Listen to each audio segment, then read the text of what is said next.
Okay, so are we all ready to really get into it today? Yeah, I think we're ready to go. Awesome. Welcome back, everyone. Today we're going to be taking a deep dive into, well, kind of heavy question. It's been on a lot of people's minds, Yeah. and that is, can someone, a figure, I should say, with a past, as controversial as well, Donald Trump, can they be trusted? Yeah. And with what? The power of the U.S. military, Mm. and even scarier, I think, for a lot of people, those nuclear codes. Right. And our source material for this deep dive comes from an episode of Coffee Talk with Gersson Torres. And they do not shy away from the tough questions on that show. I don't know if you've listened to it I before. have. Yeah, it gets good. Oh, it gets real. It Yeah. gets real. And I think we're all kind of familiar with the debates surrounding Trump's presidency. But today we're going beyond just the headlines. Yep. We're really going to dissect and try to really understand the concerns, anxieties surrounding this very question. Can he be trusted? So to kick things off, we're talking about a whole lot of power. Right. We're talking about the immense power that is vested in the U.S. presidency, control over military decisions, access to top secret intelligence briefings, and then, of course, the infamous nuclear codes. Right. I mean, this isn't theoretical. This is real power with the potential to reshape, the entire geopolitical landscape. I mean, wouldn't you agree? Absolutely. The decisions that a president makes, particularly in these areas, they can have lasting, irreversible consequences. And it's not just for the US, it's for the entire world. Right. It's not just about domestic policy. It's Right. about global stability. And that brings us to, I think, the kind of the core of this whole issue, the heart of it.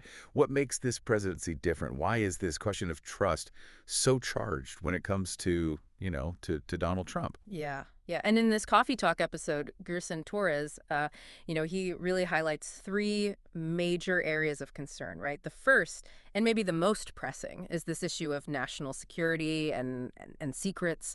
He really digs into the incident with those classified documents at Mar-a-Lago, Oh, yeah. which really just raised, I think, for a lot of people, some serious concerns about Trump's handling of sensitive information. Absolutely. And this isn't just about breaking rules. This strikes at the very, very core of trust within the intelligence community, within the military community. I mean, imagine being in those positions. Mm-hmm. How can you possibly operate effectively if you are constantly worried about information being mishandled at the top? Right. It creates this atmosphere, right, of uncertainty, of suspicion, and that can really paralyze decision making and put lives at risk. It's like that old saying, loose lips sink ships, right? Yeah. But in this case, it's not just loose lips, it's potentially compromised national security. So that's concern number one. Okay.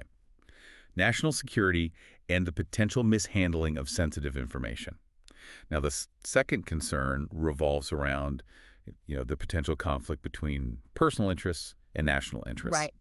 And this one, I think this concern goes beyond just Donald Trump. Hmm. This is a concern with any leader who might prioritize their personal gain over the good of the nation. Right. That potential for conflict of interest is always there. Right. Because, I mean, if someone's prioritizing their own game, they could very easily make decisions that benefit them personally, but ultimately end up harming the country as a whole. Absolutely. I mean, can you think of an example of how that might play out, in the real world? I mean, absolutely. I mean, imagine a scenario where a leader has, significant financial investments, let's say, in a particular industry. Now, when they're faced with a foreign policy decision, they might be tempted, right, Yeah. to make a choice that benefits that industry, even if it's not in the best interest of national security. Right, right. Or the overall, well-being of the country. Exactly. And I think history is unfortunately, full of examples where leaders have made those kinds of decisions. Yeah. They're based on personal ties or financial interests, and it ultimately, it harmed their nations. So it really becomes a matter of discerning, are decisions being made for the benefit of the country, or are they being made for personal gain? Mm. And I think that leads us to the third major concern, and this is the big one, right? Yeah. Impulsive decision making, Hmm. and especially when it comes to, those nuclear codes. Yeah. And I think, trust in a leader isn't just about, whether they followed the letter of the law. It goes deeper than that. It's about judgment, right? It's Mhm. about the ability to remain calm, rational, deliberate, even under immense pressure. Yeah. And when you're talking about the potential use of nuclear weapons, there's no room for rash decisions. It's a terrifying thought. Yeah. And, I was reading a bit about this, and just to give everyone listening a little background, the nuclear football, the briefcase containing the launch codes, it's always nearby the president. Yeah. Like always. Yeah. But the process for authorizing a nuclear strike, it involves a series of checks and balances. And that includes something called the two-man rule, which basically means you need verification from another high-ranking official. Yeah. But ultimately, the final decision, it rests with the president. Right. So I guess the question for you, and I think a question for everybody listening, is what kind of temperament would you want in the person holding that power? I mean, it's a scary thought. And it's a question we all need to ask ourselves, right? Yeah. And this concern, this concern about impulsivity, it's heightened, I think, when you're dealing with a leader who has a reputation for, let's just say, a more reactive, a less measured approach to decision making. Right, right.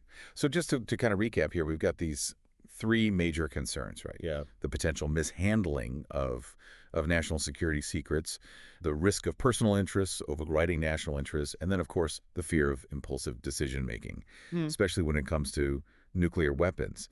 It all boils down to this fundamental question of trust, doesn't it? It does. And I think that's why this conversation is so important, right? It forces us to go beyond party lines, beyond political slogans. It requires us to confront our own values and ask ourselves, what criteria should we use to judge a leader's trustworthiness, especially when it comes to, issues of national security? I mean, we're talking about the power of the U.S. presidency here. It's huge. So what do you think? I mean, what are the essential qualities of a leader that you would trust, you would feel comfortable with at that level of responsibility? Yeah. Because it's a question worth pondering. Yeah. It really is. And it's a question that goes far beyond any single presidency. It really does. Thanks for listening, everyone. We'll see you next time. See ya.